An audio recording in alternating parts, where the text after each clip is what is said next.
Hello guys, welcome to day 23 of my weight loss series. Morning అయితే weight check చేసుకున్నాను, 57.5 అనమాట.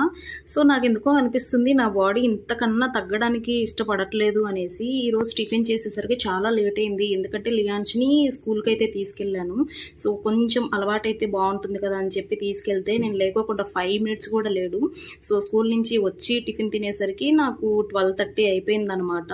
ఇంకా మధ్యాహ్నం బ్రేక్ఫాస్ట్ లంచ్ రెండు కలిపి ఒకేసారి అయితే తినేసాను. ఇంకా 3:30కి అట్లాగా కొంచెం ఆకలేసి బొరుగులు శనగలు అయితే కలుపుకొని తిన్నాను. ఈ మధ్య రొటీన్ అయిపోతుంది అనమాట అది. ఇంకా కాసేపు వాకింగ్ అయితే చేశాను బయట హాల్లో.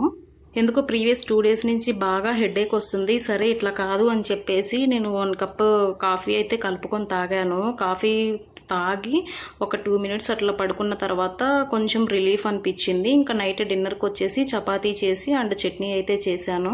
1 egg chapati and 1 normal chapati అనమాట. ఇవాళ డిన్నర్ కూడా నాకు 7:30 లోపు అయితే ఫినిష్ అయిపోయింది. అండ్ వాకింగ్ స్టెప్స్ కూడా నేను నైట్ లోపు అయితే కంప్లీట్ చేసేసాను. సో అవి కూడా అప్లోడ్ అయితే చేస్తున్నాను. నేను ఎందుకు వెయిట్ తగ్గలేకపోతున్నాను మీరు ఎవరైనా అబ్జర్వ్ చేస్తుంటే నాకైతే కామెంట్లో మెన్షన్ చేయండి. Thanks for watching. Bye bye. ఇంతకీ మీ డైట్ ఎంతవరకు వచ్చిందో చెప్పండి.